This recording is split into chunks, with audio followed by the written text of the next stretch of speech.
ये सेव नहीं हो रहा है।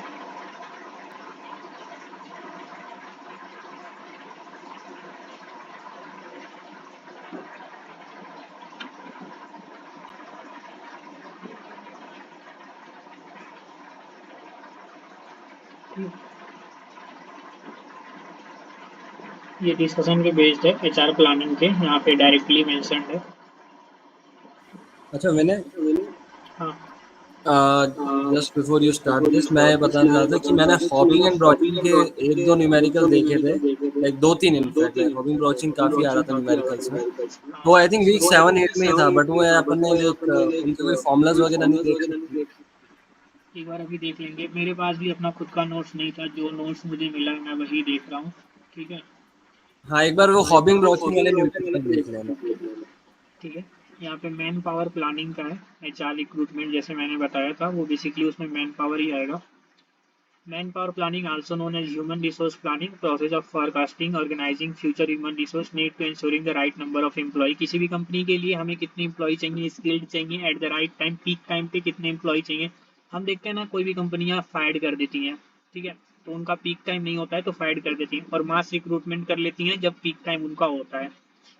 तो ये कब होता है, ये कंपनी प्रीवियस डाटा एनालिसिस करके निकालती है। ठीक है। इसमें की कॉन्सेप्ट वही बता दिया, डिमांड फोरकास्टिंग। अगर डिमांड है, फ्यूचर बेस्ड है, बिजनेस है, नंबर ऑफ एम्प्लॉइज कितने होंगे। सप्लाई फोरकास्टिंग में भी वो कैन मीट द डिमांड। कभी कभी देखते हैं कि कोई भी कंपनी होती है, वो अपने कोई प्रोजेक्ट के लिए, उस प्रोजेक्ट के मतलब स्पेशली उस प्रोजेक्ट के लिए हायरिंग शुरू कर देती है। ठीक है।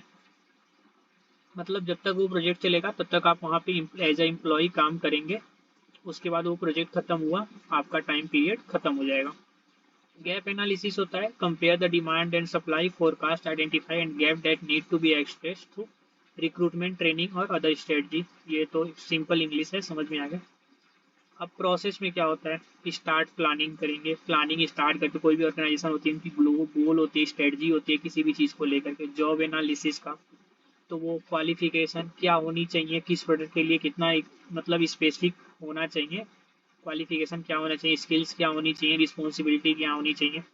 किसी भी एक जॉब, एक प्रोजेक्ट में देख, तो एक प्रोजेक्ट मैनेजर होता है, एक सुपरवाइजर होता है, एम्प्लॉयज होते हैं, ऐसे कई सारे लोग होते हैं। तो हर पोस्ट के लिए उनको रिक्रूटमेंट करना है, तो हर पोस्ट के लिए अलग अलग क्वालिफिकेशन, स्किल्स और रिस्पॉन्सिबिलिटी की रिक्वायरमेंट होती है। ठीक है। Work force planning, developing strategy to meet future work force need including hiring, training, success. अब उनका कोई फ्यूचर प्रोजेक्ट अगर किसी भी कंपनी का कुछ आने वाला रहता है, मतलब उनको फ्यूचर में अगर कुछ करना है, तो वो क्या करते हैं, उस हिसाब से हायरिंग करते हैं। उस हिसाब से हो सकता है तो वो कभी कभी ट्रेनिंग भी देते हैं कुछ पर्सनल एम्प्लॉयज़ को, ताकि वो अपने फ्यूचर प्रोजेक्ट के लिए उनका यूज़ कर सकें। अब कॉन्सेप्ट आता है रिक्रूटमेंट पे। रिक्रूटमेंट होता है जिसमें प्रोसेस होता है attracting qualified candidate, job opening सबको पता है, जॉब डिस्क्रिप्शन और स्पेशलाइजेशन बिल्कुल। रिक्रूटमेंट सोर्सेज होते हैं, इंटरनल रिक्रूटमेंट भी करते हैं, एक्सटर्नल रिक्रूटमेंट भी करते हैं। एक्सटर्नल रिक्रूटमेंट होता है कि जब हम outside the organization job board और एजेंसी के थ्रू रिक्रूट करते हैं, सोशल मीडिया के थ्रू रिक्रूट करते हैं। और इंटरनल रिक्रूटमेंट आता है filling position with in the organization which can boost employ moral and reduce recruitment cost.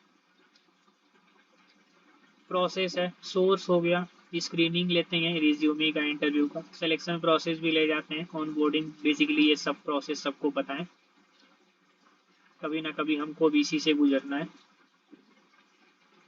Employee section है, definition, selection method, selection criteria, pre में इंटरव्यूइंग, बैकग्राउंड चेक, ये सब कुछ बताने की जरूरत है क्या इसमें। नहीं हेलो। नहीं नहीं नहीं। नहीं बेसिक थ्योरी है तो। हम्म, ठीक है। ट्रेनिंग एंड डेवलपमेंट बिल्कुल, जब रिक्रूट हो जाते हैं तो उनको परफॉर्मेंस और के लिए training and development, enhancing employing skills को बताया ना, कि जब उनको किसी चीज़ के लिए ज़रूरत होती है, मान लो अगर कोई किसी का टीसीएस का कोई फर्दर प्रोजेक्ट आने वाला है और उनको लगता है कि हमारे पास कुछ एम्प्लॉई हैं जिनको हम फर्दर थोड़ा और ट्रेनिंग दे दें, तो हम उनसे क्या करते हैं, उस प्रोजेक्ट पे काम करा सकते हैं। तो वो उस प्रोजेक्ट के लिए क्या क्या रिक्वायरमेंट है वो भी देखते हैं। और कभी कभी तो उस हिसाब से ट्रेनिंग कराते हैं। टाइप्स ऑफ ट्रेनिंग भी हो सकती है कि जॉब पे रहते हुए उनको ट्रेनिंग कराई जाती है। कभी कभी होता है, हम देखते हैं कि कुछ कंपनियां जो होती हैं अपने एम्प्लॉयज़ को ट्रेनिंग के लिए फर्दर वर्कशॉप, ट्रेनिंग या फिर बाहर भी भेजती हैं। ठीक है। जैसे अगर हम एमटेक ही करना चाहते हैं तो एक इसमें स्पॉन्सरशिप, हर आईआईटीज में एक स्पॉन्सरशिप का क्राइटेरिया होता है जिसमें कंपनी स्पॉन्सरशिप करती है मतलब एम्प्लॉयज़ को कि आप जाके एमटेक कर सकते हैं। प्रोसेस है designing training program, delivering training, evaluating training. बिल्कुल सबको पता है कि एक प्रोसेस होना ही चाहिए कि मतलब ट्रेनिंग प्रोग्राम को डिजाइन करने के लिए ट्रेनिंग को डिलीवर कैसे करना है, उसमें बताना कैसे है, कोई भी चीज़ उनको ट्रेंड कैसे करना है। और एक इवेल्युएशन प्रोसेस होता है जिसके थ्रू चेक किया जाता है कि क्या उनका परफॉर्मेंस क्या है आफ्टर ट्रेनिंग। परफॉर्मेंस मैनेजमेंट की डेफिनेशन है, performance management is process of assessing and improving employees performance to achieve organisation goal. बिल्कुल अब उनका परफॉर्मेंस मैनेजमेंट देखना ही है बिल्कुल, अगर किसी भी प्रोजेक्ट के लिए अगर हमको चाहिए तो। अप्रेजल है, फीडबैक है, गोल सेटिंग है। बिल इसमें कुछ भी ऐसा नहीं है कि जो बताना पड़े, एक कॉमन है। अगर आप इंग्लिश के थ्रू जाएंगे तो एक कॉमन माइंड में भी बन जाएगा जब आप ये वर्ड को देखेंगे।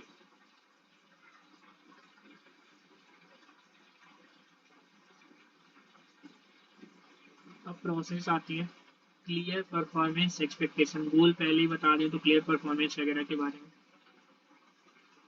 हो, कभी कभी होता है कि उनकी परफॉर्मेंस कुछ बताई नहीं जाती। होता नहीं है कि मतलब जैसे कि अगर 10 हंड्रेड्स ऑफ एम्प्लॉयज़ हैं तो उनको कुछ नहीं पता है कि वो आगे क्या करने वाले हैं, लेकिन जिनकी परफॉर्मेंस सही रहती है उनको कुछ अप्रेजल दे सकते हैं, प्रमोशन दे देते हैं।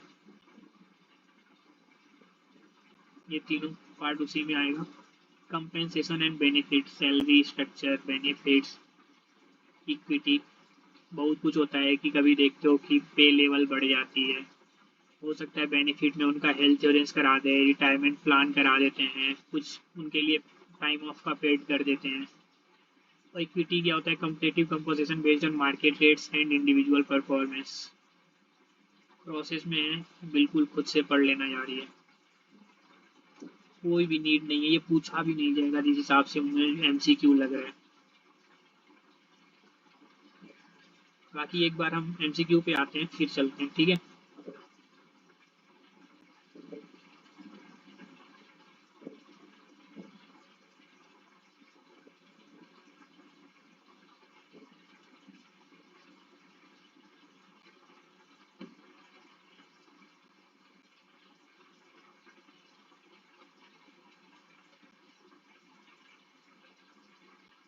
इनका नंबर ऑफ क्वेश्चन बीडीएफ में देख लेते हैं कितना दिया है इन्होंने पहले।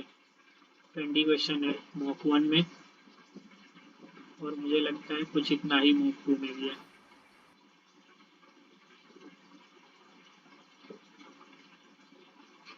ये तो कंफर्म हो गया कि ये क्वेश्चन का नंबर जो है इतना ही रखने वाले हैं। हाँ, टीए ने कंफर्म किया था। क्या हुआ? टीए ने कंफर्म भी किया था 20 ही आएंगे। हाँ, नहीं टीए सेशन मैंने आज तक नहीं किया इनका।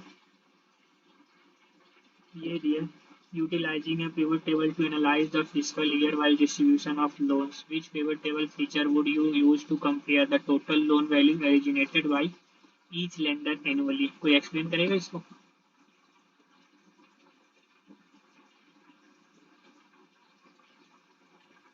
मॉक 1 करो पहले। कोई दिक्कत नहीं है, मॉक 1 मॉक 2 वही कर लो, मॉक 1 में ही आ जाते हैं। Which of the following best describe the role of government in circular flow of the economy? तो ये वीक 1 में ये कंज्यूमर उनको देना है, प्रोड्यूसर होने चाहिए, प्रॉफिट होनी चाहिए, बाकी ये तो tertiary part, advertising, product and service, इसमें गवर्नमेंट का कोई रोल नहीं होता है। What is the primary function of intermediate in an economy? बिल्कुल होता है, अगर इंटरमीडिएट के लिए इंटरमीडिएट जगह चाहिए, कोई भी प्राइमरी फंक्शन एक इकोनॉमी है तो बिजनेस रेगुलेटिंग तो मेन होता है, बिजनेस के लिए उसको चाहिए। Direct producing goods and service, कोई भी कंपनी डायरेक्ट प्रोड्यूस और गुड सर्विस नहीं दे सकती है। लैंड, लेबर, कैपिटल, ये बेसिक नेसेसिटी होती है जो इंटरमीडिएट्स में नहीं आ सकती। Transaction between buyers and seller, बिल्कुल हम एक अगर बायर्स है और एक अगर सेलर है तो उसके बीच में एक ट्रांजेक्शन फैसिलिटी जो है हमें चाहिए। अब ये ट्रांजेक्शन केवल मनी का ही नहीं हो सकता है। Which of the following non-government organization is known for providing economic data in India? बिल्कुल हमने कल ही देखा था CMI होता है, हाँ, इस बात का ध्यान रखें कि ये नॉन गवर्नमेंटल बॉडी है, ठीक। ये गवर्नमेंटल है, ये गवर्नमेंट है, ये गवर्नमेंट है। When estimating market size for a new product, what is the most deciding factor for the accurate analysis? जब कोई भी हम मार्केट साइज न्यू प्रोडक्ट कोई भी कंपनियां लॉन्च करने वाली होती हैं तो उसके पहले वो मार्केट साइज देखती हैं, मार्केट डिमांड देखती हैं, मार्केट में मतलब बहुत सारे फैक्टर्स देखती हैं जैसे पर कैपिटा इनकम, ये सब देखती हैं। पोटेंशियल कंपटीटर बिल्कुल देखती हैं, लेकिन कोई कंपनी पहले ये नहीं देखती है, ठीक है। अब अगर वो पहले यही देख लेगी कि मेरा कंपटीटर कौन है तो वो उससे पहले वो लॉन्च क्यों करेगी। सेल्स डाटा, जब कोई न्यू प्रोडक्ट लॉन्च कर रही है तो उसका सेल्स डाटा देखने का कोई पर्पज है ही नहीं, क्योंकि उसको सेल्स डाटा दूसरी कंपनियों का ही मिलेगा। और न्यू प्रोडक्ट का बिल्कुल ये मतलब नहीं है कि वो कंपनी पहला प्रोडक्ट लॉन्च कर रही है, या हो सकता है कि कोई ऐसा प्रोडक्ट जो मार्केट में अवेलेबल ही ना हो।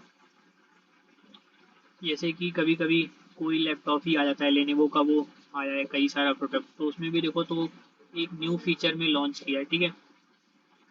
अब वो देखती है टारगेट और एज्यूमिंग कंज्यूमर प्रेफरेंस, ये देखेगी। लेकिन इस हिसाब से तो पहले देखो, अगर कोई एक कंपनी है, ठीक है, अगर इसको कुछ लॉन्च करना है तो पहले तो ये, अगर लॉन्च करने से पहले ये प्लानिंग बिल्कुल करेगी, कैपिटल देखेगी, अपना इन्वेस्टमेंट कैसा करना चाहिए, कंज्यूमर सपोर्ट्स देखती हैं, ठीक है। और ये जो पार्ट होता है ना कंज्यूमर का, ये सबसे इम्पोर्टेंट फैक्टर होता है किसी भी कंपनी के लिए। अगर हमारे पास कंज्यूमर ही नहीं होंगे तो हम जाएंगे कहाँ। इंडिया इसलिए सबसे बड़ा मार्केट है किसी भी प्रोडक्ट का, क्योंकि वो एक कंज्यूमिंग कंट्री है, कंज्यूम ज़्यादा करता है, और प्लस डेवलपिंग कंट्री है एक, ठीक है। What does market share represent in an economy? Simple सा क्वेश्चन है यार। नंबर ऑफ प्रोडक्ट बिल्कुल नहीं, मार्केट शेयर से इसका कोई मतलब नहीं है। प्रॉफिट मार्जिन कंपनी प्रोडक्ट्स बिल्कुल, मार्केट शेयर में इसका क्या मतलब है। कंपनी रिवेन्यू, ये तो कंपनी का personal matter. Percent of total industry sales that a company has, market share है तो कंपनी का सेल्स, मतलब अगर कोई भी ए है, बी है, सी है, डी है, ये सारे एक ही प्रोडक्ट हैं बट डिफरेंट डिफरेंट कंपनी के हैं।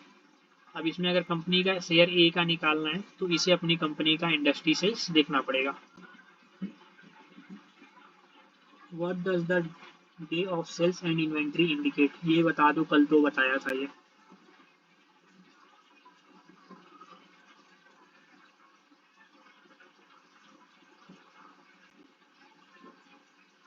हेलो।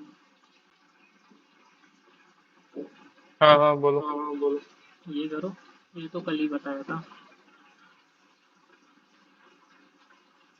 जैसे वो तो क्वेश्चन में ही लिखा है days of sales of inventory पूछा है, ऑप्शन देखो। सेकंड ऑप्शन में मैन्युफैक्चर पूछ दिया है तुम्हारा, तो वही है, इन्वेंट्री इनटू सेल्स है ये। ऑप्शन है, ऑप्शन एलिमिनेशन सही हो जाएगा ये तो। ये सबसे ऑप्शन एलिमिनेशन का सबसे बेस्ट एग्जांपल ये वाला क्वेश्चन है, ठीक है।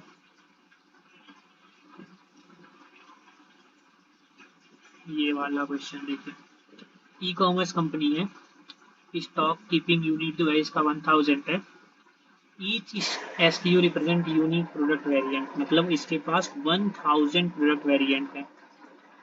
Let's say on average company has 100 units for each SQ, मतलब कि एक तो इसके पास प्रोडक्ट कितने हैं, टोटल 1000 यूनिक प्रोडक्ट्स है और उसके और 100 यूनिट्स है। और एक के 100 यूनिट्स हैं इसके पास, ठीक है। Increase the product range by 200, अब ये रेंज क्या करना चाहता है, 200 करना चाहता है, ठीक है, with an average stock of 150 unit.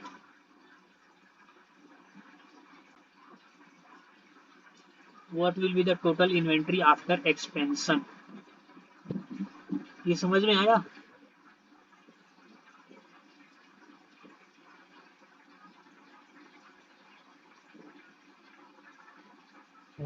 थोड़ा थोड़ा आया।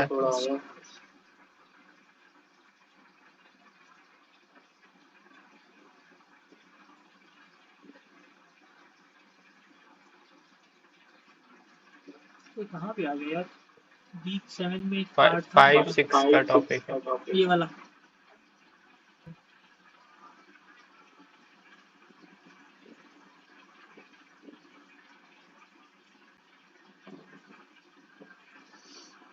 ठीक है। तो इसने पूछा what will the total inventory after expansion, मतलब इसको एक्सपेंशन करने के बाद से इसके पास टोटल इन्वेंट्री कैसा कितना होगा।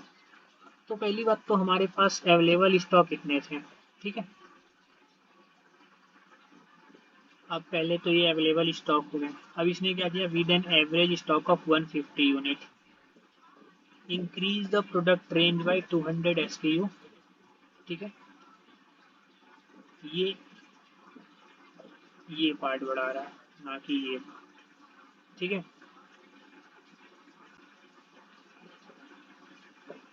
समझ में आया।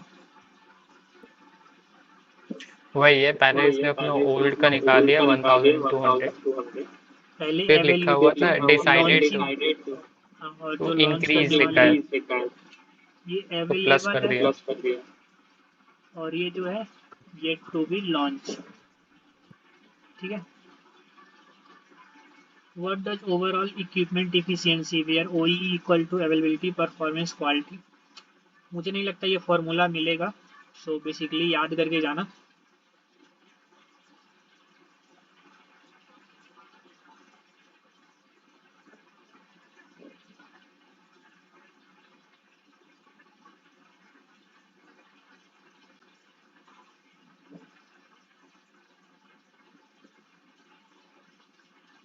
मुझे क्वेश्चन में पता ही है आंसर है, हाँ क्वेश्चन में ही आंसर है। हाँ बिल्कुल बोला, तो क्वेश्चन में ही आंसर है।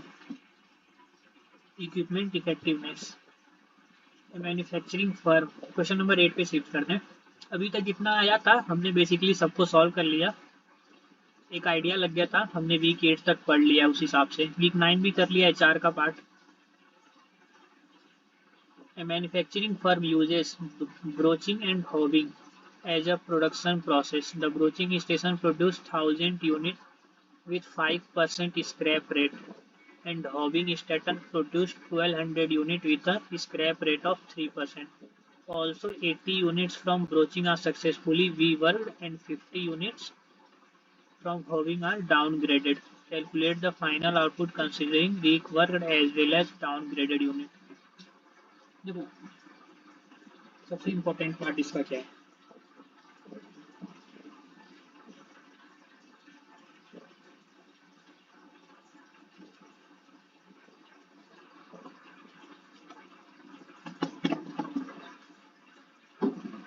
फर्स्ट ऑफ थिंग 3 एंट्री है, एक बार इस क्वेश्चन का आप लोग देख लीजिए, इस क्वेश्चन को एक बार देख लीजिए, समझ में आ गया।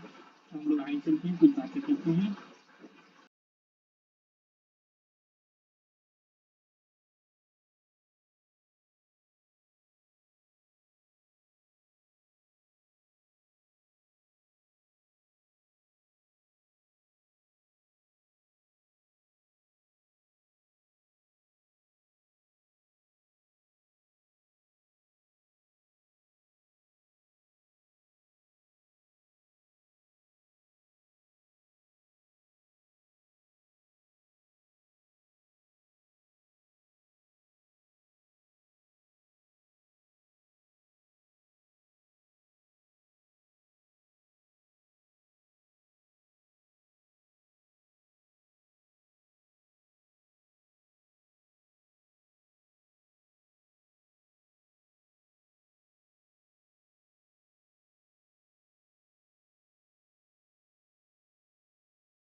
ये रिवोक्ड वाला पार्ट एक बार फिर से थोड़ा इस पे।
हाँ, क्योंकि 1000 तो वो प्रोड्यूस कर रही है और उसमें से 3% तो स्क्रैप निकलने वाले हैं, ये तो क्लियर है।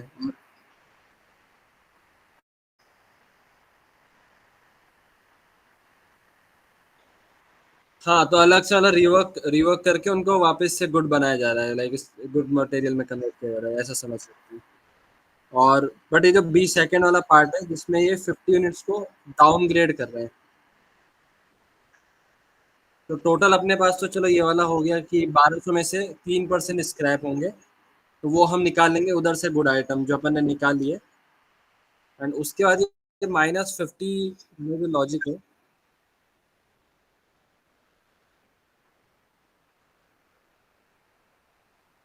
या नहीं वो नहीं, ये बाद में जो हुआ है लाइक ये -50 सेकंड इक्वेशन में, हॉबिंग आउटपुट में, वो नहीं, तुम सेकंड इक्वेशन एक्चुअल आंसर में, ये नीचे हॉबिंग। हम्म।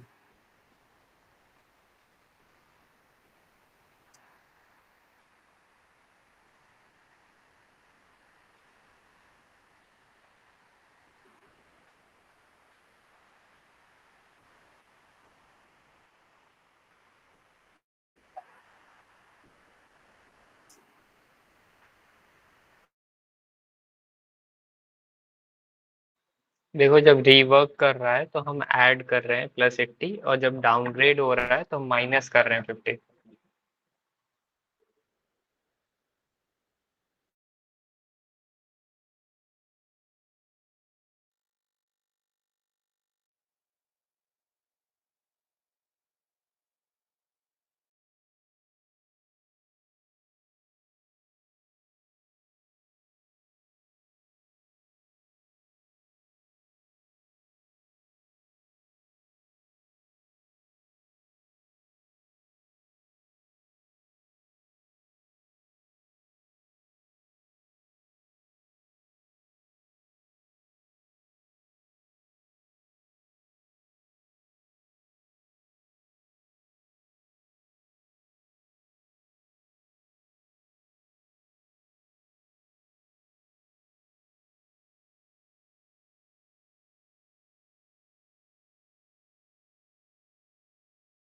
अच्छा, ओके।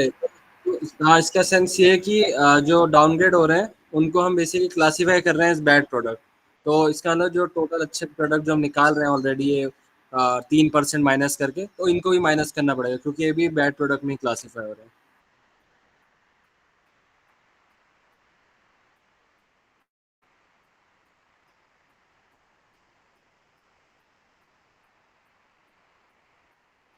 हाँ, 2000 होना चाहिए।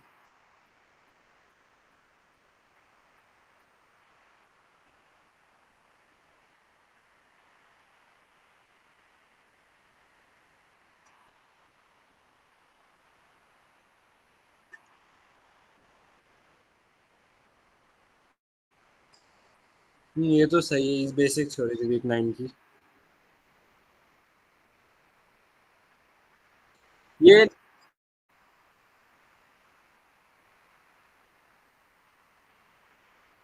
नहीं, इसकी एक्चुअली डेफिनेशन दे रखी है, लाइक ये नीचे थ्योरी में है कहीं, लाइक नीचे वाली स्लाइड्स में।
हाँ ये, हाँ थोड़ा सा आइडिया है गेस मुझे।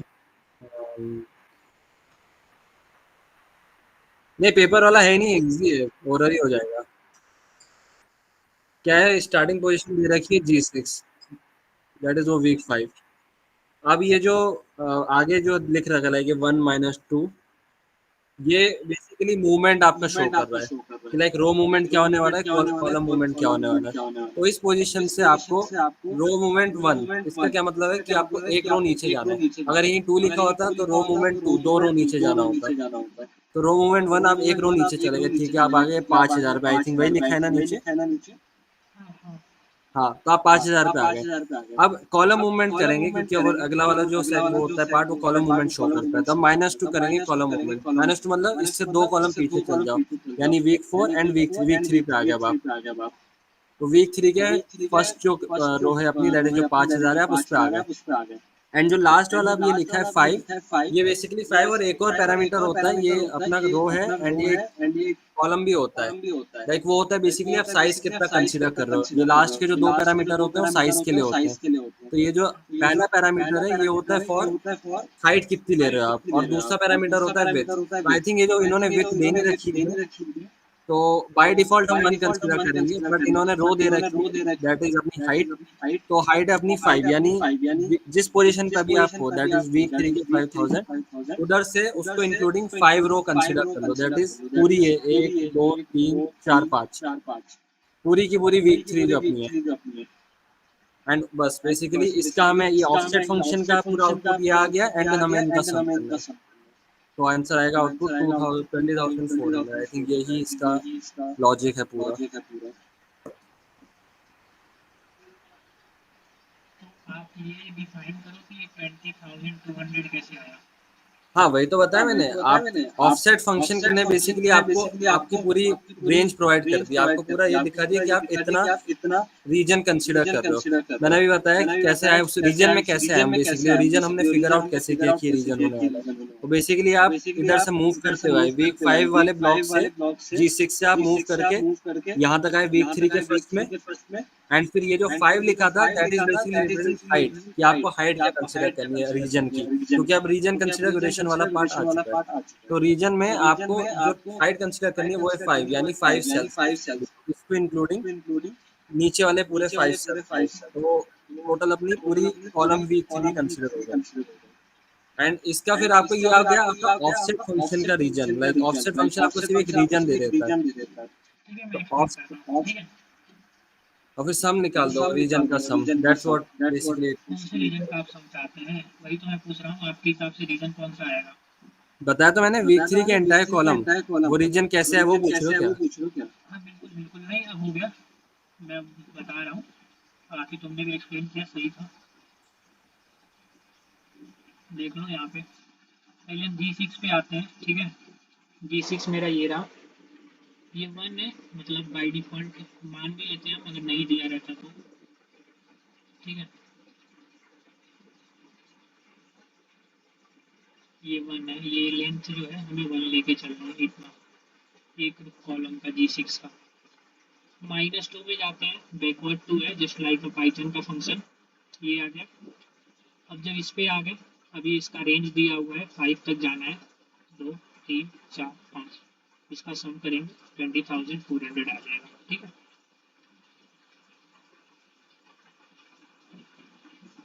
समझ में आया? हेलो।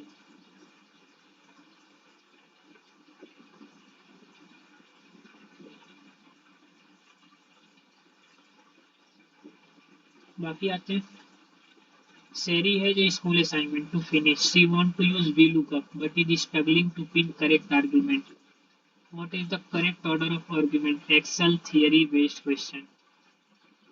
VLOOKUP होता है जिसमें हम 3 पार्ट तो बेसिकली यूज कर रहे हैं, ये इन्होंने बताया है, table array, column index, lookup value. तो इसका सबसे पहला जो VLOOKUP का कल भी एक्सप्लेन किया था, इसमें जो यूज होता है, फर्स्ट ऑफ द थिंग हम लुकअप वैल्यू को यूज करते हैं, ठीक है।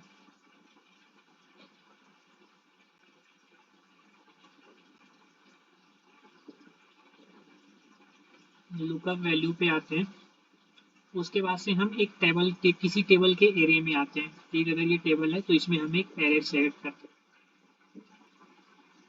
और उसके बाद हम देते हैं इंडेक्सिंग करते हैं। आप इसे एक बार प्रैक्टिकली भी एक्सेल में अपना यूज़ करेंगे तो जब देखेंगे पीछे, मतलब इसको आप वीक 3 में या वीक 4 में इसका है, मैंने बताया भी था कल, 3 में है शायद, मैंने बताया था तो उस टाइम पे था, शायद कॉस्ट्यूम ने बताया होगा तो वीक 4 में होगा। इसका एक मस्त एग्जांपल है, आप इसको देख सकते हैं, प्रैक्टिकली भी कर सकते हैं। इसने पूछा है pivot table most beneficial for analysis, pure theory based question है, समराइजेशन के लिए यूज़ करते हैं, तो इसका प्राइमरी पर्पज ही समराइजिंग का होता है। After and next analysing. इस वाले क्वेश्चन पे आते हैं। कल हमने ये क्वेश्चन सॉल्व किया था, क्वेश्चन नंबर 13, थोड़ा सा डाउट आ रहा था, आज फिर देखते हैं। इसने पूछा, इसने पेरिटो क्राइटेरिया को कौन सा है जो डिस्क्वालीफाई कर रहा है, हम कल डिस्क्वालीफाई पे लगे हुए थे। ठीक है, उसके बाद भी हमें कोई आइडिया नहीं मिला था। ऑप्शन ये है, ये ऑप्शन बी है, ऑप्शन सी है, ये ऑप्शन डी है। अब पेरिटो क्राइटेरिया 80-20 होता है, तो जिस हिसाब से मुझे समझ में आया, मुझे लगता है काफ़ी लेंदी चला जाएगा, लेकिन ठीक है, 80-20 का क्राइटेरिया सब में निकाल के चेक कर लो। ठीक है, नहीं नहीं, ये इसकी ट्रिक है एक एक्चुअली। क्या हुआ? कोई लेंदी नहीं है क्वेश्चन, इसकी ट्रिक है, मुझे भी लेंदी लग रहा था पहले। हाँ, तो फिर तो क्या दिक्कत है? हाँ, वही basically 20% of the goods produce 80% of, तो ये तो सिंपल सा तो इसमें देखो, इसमें सिंपल सा एक क्वालिफिकेशन में देख लो, सबसे ज़्यादा सेल्स ये है। ठीक है, हम्म, सबसे ज़्यादा सेल्स ये है। अब जब हम दोनों को प्लस करेंगे तो ये 80% ऑफ द रिवेन्यू इससे आएगा, और ये बेसिकली 20% में कवर हो जाएगा। वही लाइक जो बाकी टेबल्स है ना, उनमें ऑलमोस्ट काफी काफी ज्यादा शेयर्स है बाकी प्रोडक्ट्स के हाँ, रेवेन्यू में। बाकी प्रोडक्ट के अलग अलग शेयर्स हैं जो 80-20 में नहीं आ रहे हैं। हाँ, लाइक लास्ट वाली टेबल ही अलग ही है इसकी, क्योंकि उनमें दो प्रोडक्ट हैं जो डोमिनेट कर रहे हैं रेवेन्यू में। कल मैंने इसको एआई पे भी देखा था तो मुझे यही पता चला, सीजन के बाद फिर एक बार देखा। अच्छा, ये 80-20 ये पेरेटो क्राइटेरिया जैसे कोई और चीजें हैं लाइक, क्योंकि मेरे को सिर्फ इसी के बारे में पता था। अभी मैं एक बार और पेरिटो क्राइटेरिया यहाँ से ओपन करूँगा, बाकी 14 नहीं, पे इसके आते हैं। इसके जैसे कुछ और क्राइटेरिया या कंडीशंस कुछ है और ऐसे। मुझे तो नहीं इतना पता है, एक बार फिर देख लेंगे हाँ, दो क्राइटेरिया, एक डिसेंडिंग का है और एक 80-20 का। हाँ, descending order. Answer the following question concerning the hobbing process of gear manufacturing. ये समझ में आया, होबिंग प्रोसेस, ब्राउचिंग प्रोसेस आते हैं। मुझे लगता है यही वही पार्ट है जो हमने छोड़ दिया था और इन्होंने डायरेक्ट क्वेश्चन पूछ दिया। कवर किया है थोड़ा बहुत, लेकिन शायद थोड़ा बहुत छोड़ भी दिया। वीक वन मैं इसी की ब्राउचिंग बात कर रहा था। शिफ्ट 1 में 11, शिफ्ट 2 में 7, ये डाटा दिया हुआ है। ठीक है, day 1, day 2, day 3, day 4, day 5। ठीक है, total output gear cost after hobbing 2600। Cost of hobbing 33 gear per cost. Raw material cost 37 gear per cost, मतलब कितना आ गया, 37 प्लस 33, 70 आ गया। ठीक है, स्क्रैप परसेंटेज आफ्टर ब्राउचिंग प्रोसेस देखते हैं, इसको ऐड करते हैं। 11 7 18 4 22 20 42 48 62 85 92 98 एंड ये 7 105। और हमारे पास रेंज टोटल होबिंग प्रोसेस कितनी है, 2600। अब हमें ये पता करनी है कि ये 105 2600 का कितना परसेंट है, तो सीधा यहाँ पे हम 105 बाई 600, ये इससे कट गया, ये इससे कटा, यहाँ पे ये 50 आ रहा है। लगता है कैलकुलेशन में कहीं तो मिस्टेक हुई है। 11 7 18 4 22 42 48 62 85। नहीं सही है, नहीं सही है। सही है, सही है, कैलकुलेशन सही है। तो फिर ये हम्म, परसेंटेज क्यों डिफरेंट आ रहा है? 4.03 अच्छा समथिंग है। ठीक है ठीक है ठीक है। 26 25 फोर जा 100 होता है, 26 फोर जा 104 होता है। ठीक है, समझ में आ गया? समझ गया। समझ गया। मैं उसका 21 का फॉर्मूला लगा रहा था, 21 5 जब 105। अब ये 105 आ गया, और पर ईयर का कॉस्ट हमें पड़ रहा है 70 रुपीज़। तो 105 इंटू 70 रुपीज़ निकाल लो। ठीक है, ये जितना आएगा 2600 इंटू 70 रुपीज़,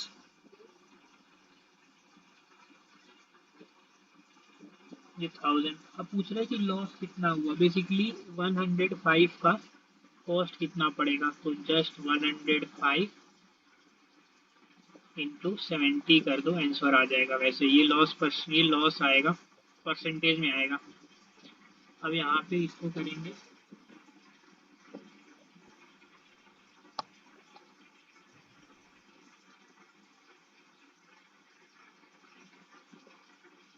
इसको मल्टीप्लाई कर लेना है। हाँ सही है, हाँ सही है, 105 इंटू 105 70 इंटू कर रहे हैं तो 70 कर रहे हैं, देखो 7350 आ रहा है। 7350 आ गया ना आंसर। हम्म। यहाँ पे फिल कर देता हूँ। ठीक है, न्यूमेरिकल क्वेश्चन मुझे लगता है वीक 7 वीक 9 के बाद थोड़ा इजी हो गया। अब 15 क्वेश्चन पे आते हैं। खैर इतने में तो मिल जाएंगे, नहीं मार्क्स हमें 21। कैंडिडेट्स है F1 F2 F3 F4। F1 है year of experience, F2 count skill, F3 count की project, F4 when will be available to join month. ये शायद वीक 9 या वीक 10 का ग्रेडेड असाइनमेंट है, तो देख लो ग्रेडेड असाइनमेंट का use. Here are the factor F1 F3 are more better, but F4 is lower the better. Rank above the candidate and choose the correct ranking from the below option। कोई explain करेगा इसे? Week 9 तो श्रेया ने solve किया था, explain कर दो। मतलब मैंने ना थोड़े पता नहीं मेरे को वीक 9 में क्या, मैंने अपने एक वे से किया था एंड लाइक वो काफी सॉलिड था, लाइक आंसर सही आया था। तो मुझे नहीं बताओ कितना वीक 9 से मैच करता है।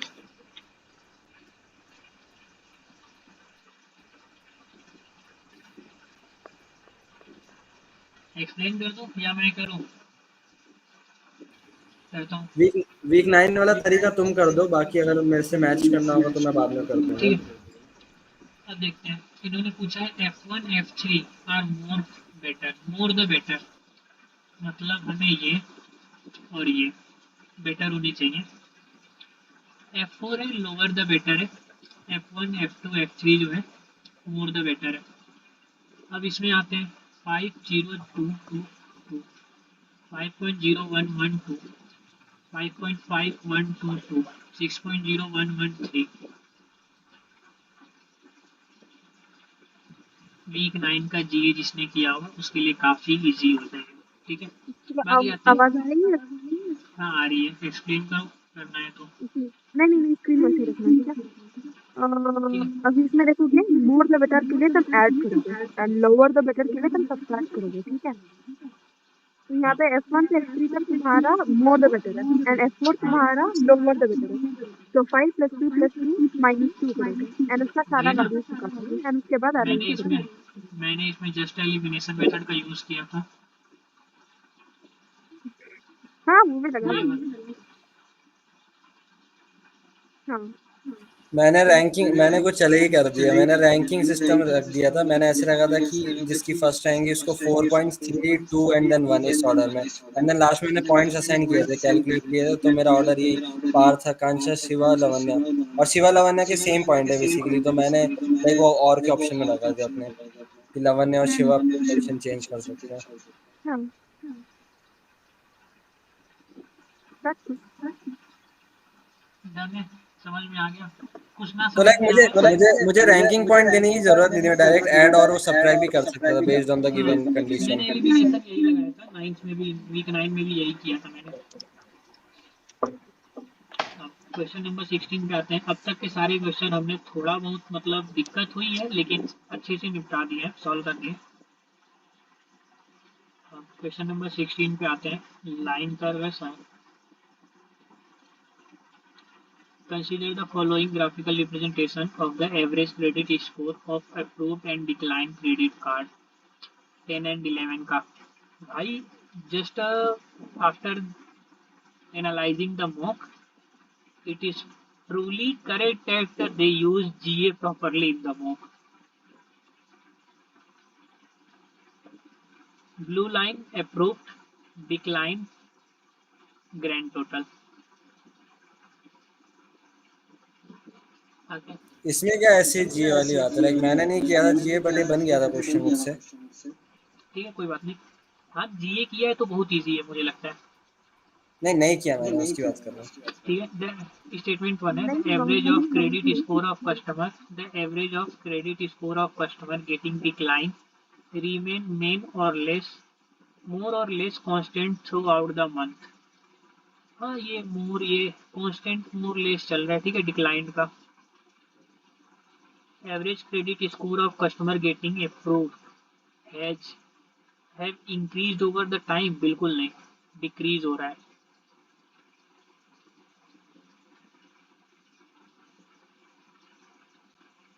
Average credit score of customer getting approved have decrease over the time, बिल्कुल। Grand total average has no correlation with whether the decline rate reduce or increase। Correlate तो कर रहा है मेरे हिसाब से, बाकी इसका आंसर क्या होगा? ए एंड सी है। क्या हुआ? मेरे को भी डी को गलत लेके चीज है। कंफ्यूजन थी। आंसर नहीं क्या डी में है? Difference A and difference C are true. D में। बाकी मैं बताता हूँ, इसमें कोरिलेशन है, डिक्रीज हो रहा है, ये इंक्रीज, स्लाइटर इंक्रीज में जा रहा है। ब्रो ग्रैंड टोटल की बात की। तो ग्रैंड टोटल में इसी में आ रहा हूँ ना। हाँ आप देखो ग्रैंड। ये भी एक स्लाइटर डिक्रीज कर रहा है, इंक्रीज हुआ, इसका डिक्रीजिंग का स्लोप देखो कम हो गया, ठीक है। पूरा तरह से डिक्रीज, पूरी तरह से डिक्रीज, पूरी तरह से डिक्रीज। समझ में आया? इसका लाइन का कर्व देखो एक बार। और जो भी बात है, अगर ये ग्रैंड टोटल है तो ये डायरेक्टली कोरिलेट करेगा अप्रूव्ड और डिक्लाइन से। समझ में आया? बट ऐसे विजुअली पहली बारी में लग नहीं रहा कि कोई लाइक, मतलब ऑप्शन सही लग इसलिए रहा है नहीं कि लग देयर इज नो। रहा क्योंकि यहाँ पे छोटा सा एक नो चिपका दिया है। हाँ नहीं, तो देयर इज नो कोरिलेशन यही लग रहा है पहली, लाइक विजुअली पहली बारी बिल्कुल में देखने में। कोरिलेशन है, ठीक है। 17 पे आते हैं। A customer make a transaction through an online payment platform, Payphone, PhonePe, using Kotak Bank credit card in Amazon to buy a shoe. Which of the following is true chronologically? Customer pay Kotak, Kotak pay Amazon. Customer pay Kotak, Kotak pay PhonePe, PhonePe pay Amazon. Kotak pay PhonePe, PhonePe pay Amazon. Customer pay Kotak। Customer पे phone पे पे कोटक, कोटक पे Amazon, customer पे Amazon. देखो first of the thing, हम कोई भी online transaction करते हैं तो वो डायरेक्ट ट्रांजेक्शन नहीं होता है, ठीक है। ये डायरेक्टली रॉन्ग हो गया, ठीक है। और फिर यहाँ पे आता है customer pay Kotak. Customer Kotak पे थोड़ी ना कर रहा है, कोटक में तो उसका खुद का अकाउंट है, तो कोटक को थोड़ी ना वो पे करेगा। Directly denied, no idea then elimination method. Customer pay Kotak, बिल्कुल नहीं, कस्टमर कोटक को पे क्यों करेगा? कस्टमर खुद कोटक का क्रेडिट कार्ड यूज कर रहा है, प्रोडक्ट, ठीक। जो कोटक बैंक है उसमें उसका खुद का अकाउंट है, तो क्रोनोलॉजी में क्या आएगा? कोटक पे करेगा किसको? फोन पे को। फोन पे करेगा किसको? अमेजॉन को। अब जब क्रेडिट कार्ड यूज किया है तो at the end customer credit card का बिल तो पे करेगा ही, वो पे करेगा कोटक को। Understand the chronology?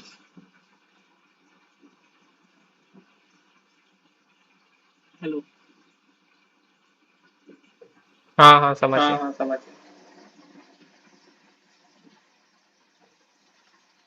Next question, internal pool sourcing is pooling employ together from a team, बिल्कुल नहीं। Filling a vacant position with in the organization, अभी इसको मैं पेंडिंग पे रखता हूँ। Transferring an employ to the bench once the project is completed, firing N employ from the project. Internal pool sourcing मतलब पहली बात तो हम पूल कर रहे हैं, मतलब हमें रखनी है, भगानी तो बिल्कुल नहीं है। फायरिंग गलत है, प्रोजेक्ट कंप्लीट किया भगा दिया गलत है। अब ऑप्शन बचता है ये दो, pulling employ together to form a team, filling a vacant position with in the organization. अब इन दोनों में एक से बढ़ के एक डाउट है। इंटरनल पुल सोर्सिंग हमें ये बिल्कुल पता है कि एम्प्लॉय इंटरनल ही होगा जिसको हम एक पोजीशन देंगे, ठीक है, असिस्टेंट की दे दिया, असिस्टेंट मैनेजर की। Pooling employ together to form a team, देखो पूल सोर्सिंग हो रही है तो टीम फॉर्म करने के लिए बिल्कुल नहीं होगी, उसके लिए हम एचआर का मेथड यूज करते हैं जिसमें हम परफॉर्मेंस के बेसिस पे एनालिसिस करते हैं, ठीक है। अब ये आइडिया बिल्कुल दिमाग में नहीं आएगा, ये कोई भी कंफर्म नहीं कर सकता है, लेकिन जब ये रॉन्ग हुआ, ये रॉन्ग हुआ, ये रॉन्ग हुआ, ये रॉन्ग हुआ, एज ए एलिमिनेशन मेथड इसको करेक्ट करेंगे। और अगर आपने फुल सोर्सिंग इंटरनल देख लिया तो ये पहली तो फर्स्ट बात ये कंफर्म हो गई एम्प्लॉय कंपनी में का ही है, और इंटरनल फुल सोर्सिंग हो रही है मतलब कि एम्प्लॉय को फायर बिल्कुल नहीं किया जा रहा है। इन दो पॉइंट से तीन क्वेश्चन को हम पहली बार एलिमिनेट कर देंगे, दो को पहले एलिमिनेट कर देंगे, बाकी आएगा सेकंड ए एंड बी, जिसमें ये हो रहा है कि फॉर्म अ टीम, बिल्कुल नहीं। जब टीम फॉर्म करते हैं तो हम परफॉर्मेंस बेसिस पे लेते हैं, और परफॉर्मेंस बेसिस पे हम मास हायरिंग करते हैं किसी भी प्रोजेक्ट के लिए। तो फिलिंग अ वैकेंट थोड़ा माइंड लगेगा, एग्जैक्ट आंसर इसका मुझे भी नहीं पता। 19 पे आते हैं, calculate the revenue growth on 11 April 2021। हाँ ठीक है, ये from the table calculate revenue growth on 11 April 2021 this respect to 10 April 2021, 29। ये देखो ना, सिंपल कैलकुलेशन मैं नहीं करूंगा, सब कर लेना खुद से कैलकुलेशन। 11 माइनस 10 बाई 10 इंटू 100, ठीक है, समझ में आ गया ये? हम्म। एक बार स्क्रॉल अप करना।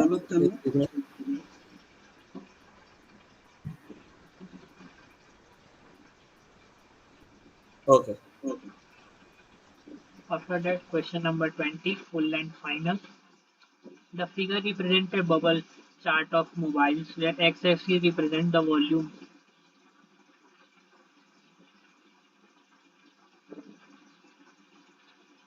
and y-axis represents the revenue, and the size of bubble represents the average day of inventory. Select the option that is correct. ये एक बबल ये है, एक ये है, एक ये बेसिकली सबसे just amazing thing is that यहाँ पे इन्होंने ये मेंशन किया हुआ है, जो हमें फाइंड करने में सबसे ज़्यादा एक दिक्कत होती है ना। Reduce the inventory for the SKU with 24 as average day of inventory. Increase the inventory for the SKU with 24 as average day of inventory. SKU with 24 is an outlier and hence remove it from analysis. Both reduce the inventory of SKU with 24 as average day of inventory and SKU with 24 is an outlier and hence remove it from analysis. पहली बात को और कोई भी चीज़ें जो है outliers नहीं हो सकती हैं हमारे लिए, हम उनको किसी भी एनालिसिस से रिमूव नहीं कर सकते हैं, ठीक है। तो जस्ट इसको रिमूव करिए। कल ही बताया था कि किसी भी पार्ट को एनालिसिस के लिए रिमूव नहीं किया जा सकता है, इसको रिमूव कीजिए, ठीक है। एंड आता है जस्ट टू क्वेश्चन। हमने जहाँ तक सॉल्व किया है बेसिकली एलिमिनेशन मेथड से हम एक या दो ऑप्शन को रिमूव कर पा रहे हैं हर इक्वेशन में, ठीक है। अच्छा एक चीज, ये स्मूथिंग प्रोसेस फिर किसके लिए यूज होती है? क्या वो smoothing process like trend analysis और उसके लिए यूज करते हैं ना इसको, तो आवाज़ नहीं क्लियर आई, चैट में लिखोगे क्या?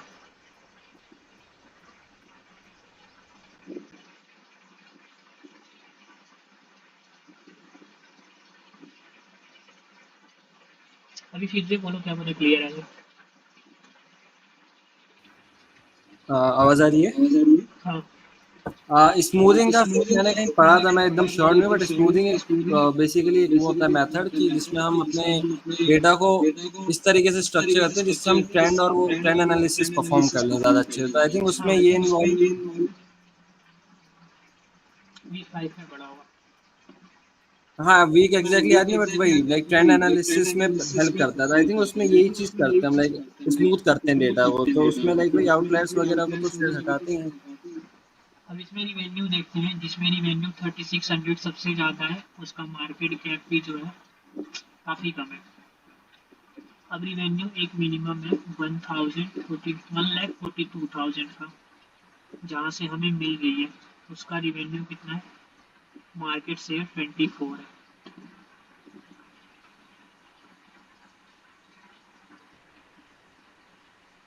ठीक है। Increase the inventory for the SKU with 24 as average of inventory. Reduce the inventory for SKU with 24 as average. मुझे इसके कोई आइडिया समझ में नहीं आ रहा है, दोनों ऑप्शन में कंफ्यूजन है। एक्सप्लेन करो किसी को पता हो तो। तब तक मैं ट्राई कर रहा हूँ क्या कह रहा है ये।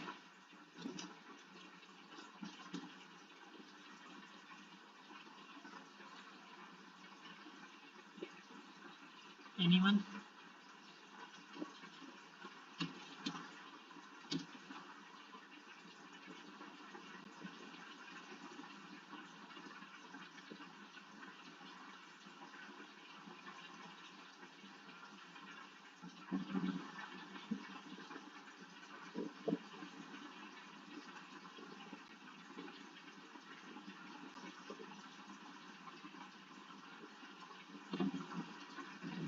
कोई आइडिया है इसके जैसे बारे में? इसमें अल्लाह वापस नॉलेज, जैसे इसमें देख रहे हो तुम लोग, जो ब्लू डॉट है ना वो एवरेज डेज ऑफ इन्वेंट्री बता रही है, बबल लिखा हुआ साइज का। हाँ हाँ तो बिल्कुल। देखो बाकी सारे देखो 3 है डेज का है, 2 डेज का, 1 डेज का, 0 पॉइंट है। एक ही है जो 24 डेज का है, तो वही कह रहा है कि इन्वेंट्री को उसके रिड्यूस करने के लिए which of the option are correct और नॉट। हाँ ये, अब उसको और इंक्रीज करोगे तो बबल तो और बढ़ जाएगा, तो तुम्हारा ग्राफ ये थोड़ी अच्छा थोड़ी लगेगा। ग्राफ अच्छा नहीं लगेगा, ओवर ओवर स्टॉक हो जाएगा, ठीक है। क्लियर है? देखो ये दो क्वेश्चन तो हमने अपने एलिमिनेशन मेथड जो पढ़ा हुआ था, बेसिकली हमें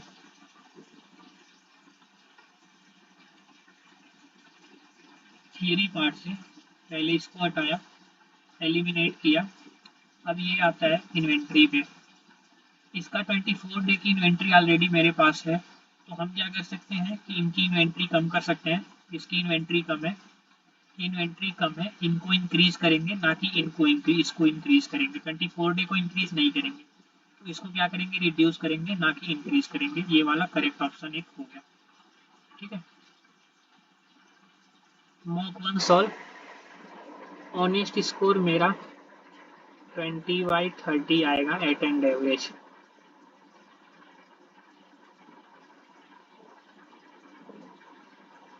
किसी ने अपना काउंट किया?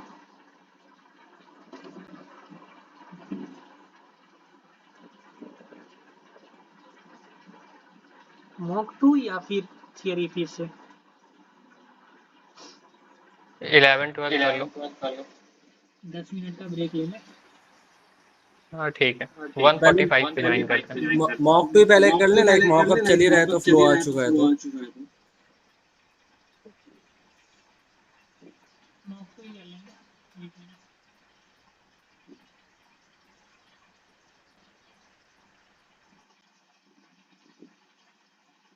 15 मिनट का ब्रेक है, 130 से 145।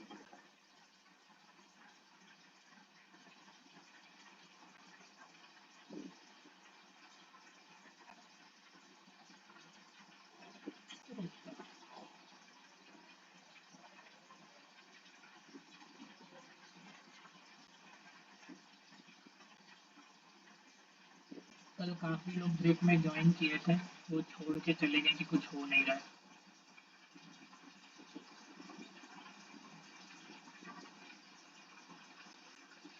तब तक मैं रिकॉर्डिंग बंद कर देता हूँ।